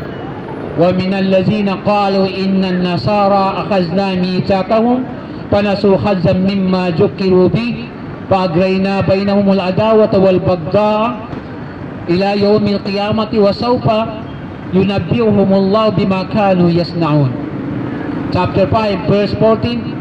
And from those who called themselves Christians, we took their covenant, but they have abandoned a good part of the message that was sent to them. So we planted amongst them enmity and hatred till the day of resurrection, when they discarded Allah's book, disobeyed Allah's messengers and His orders, and transgressed beyond bounds in Allah's disobedience, and Allah will inform them of what they used to do. So napakalinaw po sa sura na ito patungkol po sa Kristyanismo, no? Mga kapatid natin mga Kristiyano na siyang tinatawag na tagasunod ni Yesu Kristo. So tinatawag sila na followers of Christ, no? Sabi ng Allah subhanahu wa ta'ala, mula sa kanila ay tinatawag ng mga Kristiyano sa kanilang mga sarili, inalis namin sa kanila ang pangako, no? Na kung saan yung mga bagay na yun ay mayroon doon na mga iniwan nila na magagandang mga katuruan o kaya mga magagandang mga parte ng mensahe ng dakilang Diyos at mga katuruan ni Yesu Kristo. Meron silang mga inalis doon ng mga parte ng mga mabuting mga mensahe ng Diyos na kung saan na ipinadala doon sa kanila. So ngayon, mga kaibigan, mga kapatid, dito po sa pananampalatayang Islam, ang Islam ang siyang reliyon ng lahat ng mga propeta. Ito po ay nakasaad sa banal na Quran. Kanina po ay nabigyan po natin ng kasagutan mula sa banal na Quran na kung saan ang Islam ay siyang reliyon ng lahat ng mga propeta. Reliyon ni Adam, reliyon ni Noah, reliyon ni Enoch, Jonas, Abraham, David, Solomon, Moses, Jesus, Propeta Muhammad. Ito po ang Islam na kung saan ang reliyon ng Panginoong Diyos. Wala po siyang ibinaba na maraming reliyon dito sa lupa. Kaya mayroon po mga tao na nagsasabi na ang reliyon ay hindi po kailangan. Ang reliyon ay hindi makapagliligtas sa tao. Yan po ang kanilang mga guli-guli o kaya kanilang mga kuro-kuro o kaya kanilang mga argumento. Ngayon, una-una, kung walang religion, bakit pa ipinadala ng Diyos ang lahat ng mga propeta? Bakit pinadala niya maraming mga sugo? Maraming sinugo ng Panginoong Diyos, maraming mga propeta. Kung walang religion, ano ba itinuturo ng mga propeta? Ano ba ang kanilang mga sentro na aral upang ang mga tao ay tumahak sa matuwid na landas? Ano ang kanilang sentro na pinaka-aral sa mga tao? Ang pinakasentro ng kanilang aral sa mga tao, walang iba kundi upang kumilala lamang ang tao sa Diyos. Tumahak sa matuwid na landas. Yun po ang pinakapangunahin sa lahat na aral ng lahat ng mga propeta. Kaya sinasabi nila ang religion. Ano ibig sabihin ng religion? Ito ay mula sa wikang Greek, rere-garing. Ibig sabihin, ang paghahanap sa Diyos o kaya panunumbalik sa Diyos. Yung pong ibig sabihin ng religion. Ngayon, kung mabigyan po natin ng malawakang pag-aaral. Ang ibig sabihin ng religion, ito ay tinatawag na panuntunan. Batas ng Diyos na ibinaba niya dito sa lupa upang ang mga tao ay tumahak sa matuwid na landas, upang ang mga tao ay magpapatupad sa mga utos ng Diyos, sa mga panuntunan ng Diyos. Kaya isang sistema, ang religion, isang sistema na ibinaba ng Diyos dito sa lupa. Tama po na sinasabi nila na hindi makapagliligtas ang religion. Kapag ang religion ay gawa lamang ng tao, doon ay hindi maliligtas ang tao. Kaibigan, kapatid, kapag ang religion ay gawa lamang ng tao, marami pong nagawa ng religion dito sa ating bansa. 35,000 sa mga religion dito sa bansa natin sa Pilipinas. Can you imagine? 35,000? Ito po yung ating pagsusuri noong 2005, na noong 2005 ay ang mga religion sa dami nito dito sa Pilipinas, 35,000. Malamang nadagdagan yung 35,000 na yun. So marami pong mga tagapagturo kung ano-ano mababasa nila mula sa Biblia. So hindi ito tatagal, maggagawa siya ng kanyang sariling religion o kanyang sariling tinatawag na pananampalataya. Ngayon, wala namang sa Biblia o sa Banal na Quran na sinasabi ng Diyos na ito ay magtatag kayo ng maraming religion sa lupa. Gumawa kayo ng maraming religion dito sa lupa. Wala tayong mababasa. Any single verses in the Bible, in the Quran, wala tayong mababasa, kapatid, kaibigan. Ngayon, bakit natin sinasabi ito? Sapagkat ito'y mahalaga na matutunan po natin. Ang religion na gawa lamang ng tao ay hindi makapagliligtas sa kanilang kaluluwa. Yan po ang tinatawag na gawa lamang ng tao. Dahil kapag ang isang tao nagtatag ng religion, tinitiyak niya ito, sinisiguro niya ito ay perpekto, ganap na perpekto, walang pagkakamali. The moment na meron siyang pagkakamali, meron siya tinatawag na sablay doon sa kanyang mga katuruan, doon sa kanyang nasasukupan ng bayan, doon sa kanyang mga tao na sumusunod na niwala sa kanya. Kung meron doon na masusumpungan against the Quran in the Bible, so hindi ka nakakatiyak, nakakasiguro, kaibigan. Dahil bakit? Ang pinakapangunahin sa lahat ng dalawang batayan ng tao upang maligtas, siya ay magpapatupad ng bawat kautusan ng Diyos. Kung hindi magpapatupad ng kautusan ng Diyos, never siya makakarating doon sa kaharian ng Diyos, sa kaharian ng Panginoong Diyos. Kaya yan po ang pinakamahalaga, mga kapatid, mga kaibigan, na iisa lamang ang religion na binaba ng Diyos dito sa lupa. Para sa kaalaman po ninyo, ito po sa panahon natin ngayon, sa maraming mga tagapagturo, mga ngaral, ngayon po ay, ito po ngayon, maraming mga tao ngayon na kung saan ay kung ano-ano ang pinaniwalaan nila, na kung saan ito ay kung ating pag-aaral ng kanilang nasumpungan, so malabo at malayo po doon sa mga katuruan ng lahat ng mga propeta.